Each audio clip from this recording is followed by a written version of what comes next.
जो एक 60 साल का आदमी है जिसका सर लोहे से भी ज्यादा मजबूत है। बचपन से ही आयरन हेड और उसके भाई बहन को उनके मास्टर ने ऐसी ही खतरनाक कुंफू ट्रेनिंग दी है। एक छोटी उम्र में ही आयरन हेड अपने सर से बिना दर्द महसूस किए ईंटें तोड़ सकता था। उसका भाई आयरन क्रॉच, जिसे हम लोहे के गहनों वाला भी कह सकते हैं, उसने लोहे के डंडे से मार मारकर अपने शरीर के नाजुक इलाकों को पत्थर जैसा बना दिया। उनकी बहन रोर अपनी चीख से लोगों की जान तक ले सकती थी। उसकी हंसी सुनकर ही लोगों के कान के पर्दे फट जाते।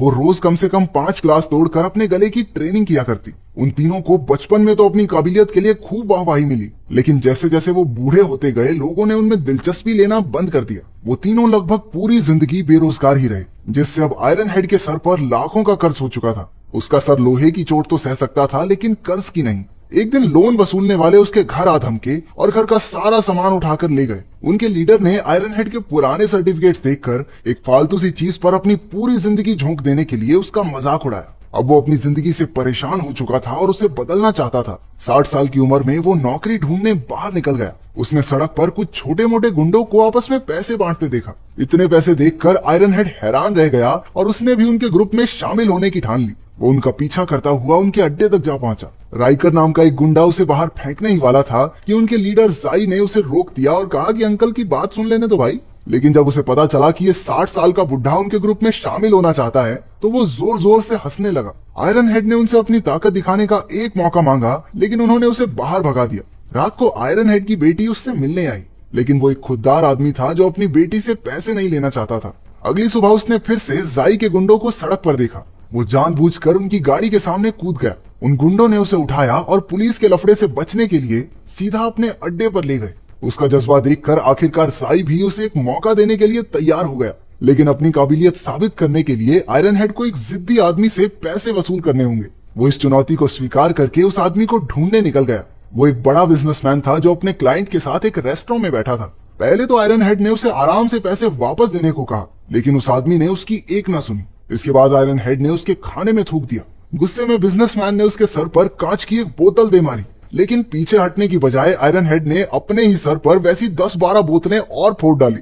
उस बूढ़े आदमी की हालत देखकर आसपास के लोग बिजनेसमैन को कोसने लगे। इस पर शर्मिंदा होकर उसने आयरन हेड को अपना क्रेडिट कार्ड ही पकड़ा दिया। इस मुश्किल काम को पूरा करने के लिए जाई ने खुश होकर उसे 30% कमीशन दे दिया। उसके राइट हैंड राइकर को आयरन हेड की इतनी वाहवाही होती देखकर जलन होने लगी। उसने आयरन हेड के खिलाफ जाई के कान भरने की भी कोशिश की, लेकिन कुछ नहीं हुआ। अपने इस तरीके से आयरन हेड ने एक ही महीने में मोटा पैसा कमा लिया और उसका घर नई नई चीजों से भर गया। लेकिन उसने अपने काम का पता अपने लोहे के गहनों वाले भाई रोर और अपने मास्टर को नहीं लगने दिया, क्योंकि वो कभी भी उसे गुंडागर्दी नहीं करने देंगे। एक दिन उसे बाव नाम के एक आदमी से पैसे वसूल करने थे। उसने हमेशा की तरह अपना सर फोड़ा और बाव ने प्रेशर में आकर उसे अपने सारे पैसे दे दिए। उसके पास सिर्फ 30,000 युआन ही थे। आयरन हेड यही पैसे जाई के पास लेकर आया, लेकिन उसकी तरक्की से चिढ़े हुए राइकर ने कहा कि उनका रूल है कि वो आधे से कम पैसे कभी नहीं लेते। बाव ने उन्हें 3 लाख युआन देने थे और आयरन हेड सिर्फ 30,000 लेकर आया था। इस बात पर राइकर उसकी बेइज्जती करने लगा। गुस्से में आकर आयरन हेड ने भी 3 दिन के अंदर अंदर पूरे पैसे वसूलने का वादा कर दिया और शर्त रखी गई कि अगर वो पैसे ना ला पाया तो उसे अपनी जेब से वो सारे पैसे लौटाने होंगे। रात को घर लौटते वक्त राइकर ने अपने आदमियों के साथ उस पर हमला कर दिया और बाव के लोन के कागज भी फाड़ डाले। अब आयरन हेड के लिए बाव से पैसे लेना और भी मुश्किल हो गया था। वो घर पहुंचा ही था कि एक आदमी वहां उसे अपने लोन के पैसे लौटाने आ गया। आयरन हेड पैसे लेकर बहुत खुश हुआ, लेकिन तभी उसकी बेटी अपने पुलिस ऑफिसर पति के साथ वहां आ गई। उन्हें लगा कि वो आदमी आयरन हेड से कर्ज के पैसे वसूलने आया था, इसलिए उन्होंने उसे पैसे देकर जल्दी से भगा दिया। क्योंकि आयरन हेड उन्हें अपने काम के बारे में नहीं बताना चाहता था, इसी चक्कर में पैसे उसके हाथ से निकल गए। इसके बाद उसका दामाद एक घर में चोरी की तहकीकात करने गया। वो घर बाव का ही था और असल में उसी ने अपनी माँ के इलाज के पैसे अपना कर्ज चुकाने के लिए चुराए थे। उसने सबसे माफी मांगी और अपने परिवार से वादा किया कि आज के बाद ऐसा कुछ नहीं होगा। पुलिस वालों ने उनके परिवार की मदद के लिए कुछ पैसे दिए और वहां से चले गए। ये हमारे पुलिस वाले इतने अच्छे क्यों नहीं होते भाई।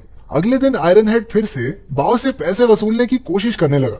सड़क पर तमाशा हो गया और लोग बाव को गालियां देकर उसे पैसे वापस करने को कहने लगे। कोई रास्ता ना दिखने पर बाव ने उसी की तरह खुद को ईंट से मारना शुरू कर दिया। उसके ऐसा करने पर आयरन हेड को उस पर तरस आ गया और उसके सर से निकलता खून साफ करके चुपचाप वहां से चला गया। वो सोचने लगा कि वो पैसे के लिए कितना नीचे गिर चुका है। हमने देखा कि जाई और राइकर ने दूर से ही उस पर नजर रखी हुई थी। अब जाई को भी उसकी काबिलियत पर शक होने लगा था और आग में घी डालने के लिए राइकर तो वहां था ही, फिर भी जाई ने शर्त के हिसाब से 3 दिन तक रुकने का फैसला किया। शाम के समय उसका मास्टर रोर और लोहे के गहनों वाले भैया के साथ आयरन हेड के घर में घुस गया। जल्द ही उन्हें पता चल गया कि वो इतना अमीर कैसे हुआ था। उन्हें घिन आ रही थी कि आयरन हेड ने ऐसे गलत काम के लिए अपनी ट्रेनिंग का इस्तेमाल किया है। जिस गैंग के लिए वो काम करता था वो गरीबों को बहुत ज्यादा ब्याज पर पैसे देकर उनकी मजबूरी का फायदा उठाती थी।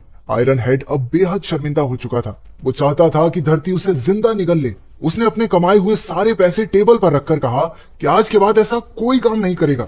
लेकिन जब उन्होंने देखा कि इस काम में तो अंधा पैसा है तो वो तीनों भी उसके साथ जुड़ गए। सारी उम्र लोहे का शरीर बहुत बना लिया, अब उन्हें लोहे का बैंक अकाउंट बनाना था। वसूली के वक्त मास्टर आयरन क्रॉच के गहनों को हथौड़े से पीटता, जिससे डरकर सभी कर्जदार झट से पैसे लौटा देते, क्योंकि उन्हें गोटियों पे हथौड़ा नहीं खाना था। इसी तरकीब से उन्होंने एक ही घंटे में हजारों युआन कमा लिए।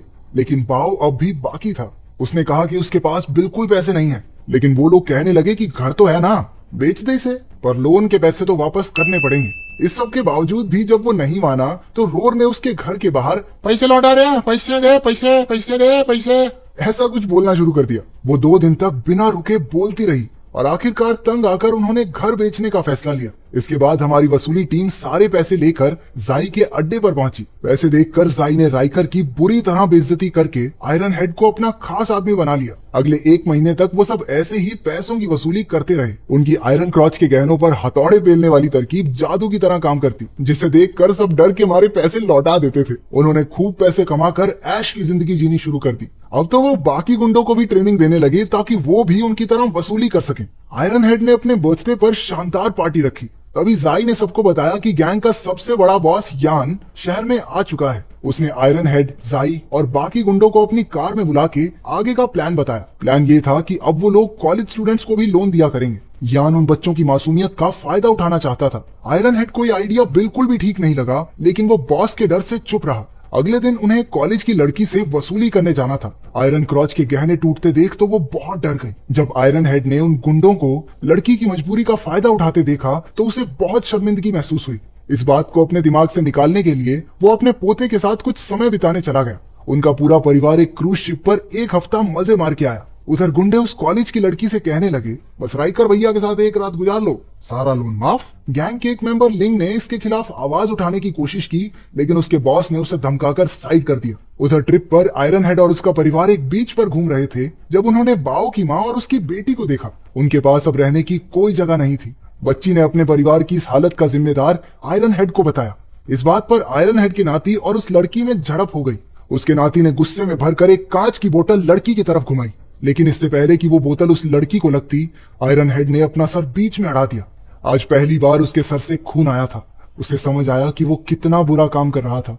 उसने यान और जाई के इस काले धंधे को छोड़ने का फैसला लिया। अगली बार उसने यान से मिलकर अपना फैसला सुना दिया। आयरन हेड उसका सबसे बेहतरीन आदमी था, लेकिन उसके जाने पर यान ने कुछ नहीं कहा। इसके बाद आयरन हेड लिंग से मिला, जिसे उसने अपने नाती का ध्यान रखने को कहा था। पता चला कि यान के आदमी उसे पीटकर उसके पोते को किडनैप करके ले गए। यान आयरन हेड से बदला लेना चाहता था। गुस्से से भरा आयरन हेड अपने नाती के लिए सब कुछ दांव पर लगाने को तैयार था। उसने बाओ की माँ को भी पैसे भेजे ताकि वो अपने लिए घर ले सके। इसके बाद आयरन हेड की टीम यान के अड्डे पर बंदूकें लेकर पहुंच गई। इतने सारे हथियार देखकर सभी गुंडों ने सरेंडर कर दिया, पर ऐन वक्त पर रोर ने गलती से ट्रिगर दबा दिया, जिससे पता चल गया कि वो सारी बंदूकें नकली थी। इसके बाद गुंडों ने उनकी टीम को बंदी बनाकर उन्हें एक जवान लड़की की अश्लील वीडियो बनाने को कहा। यान जानबूझकर घिनौने काम करवा के उन्हें अपनी ही नजरों में गिराना चाहता था। आयरन हेड ने कैमरा पकड़ने से साफ इनकार कर दिया, जिसके बाद एक गुंडे ने उसके सर पर बंदूक तान दी। लेकिन इससे पहले कि वो गोली चलाता, पुलिस ने उनके अड्डे पर रेड मार दी। उन्हें गैंग के काले कारनामों का पता चल चुका था। आखिरकार पुलिस ने यान, जाई और सभी गुंडों को गिरफ्तार कर लिया। सारी लड़कियों को भी उनके चंगुल से आजाद करवाया गया। आयरन हेड भी इस काले धंधे को छोड़कर अपनी बेटी के पास रहने लगा। उसने आयरन क्रॉच, रोर और मास्टर के साथ मिलकर कसम खाई कि आज के बाद अपनी ताकत का गलत इस्तेमाल नहीं करेगा।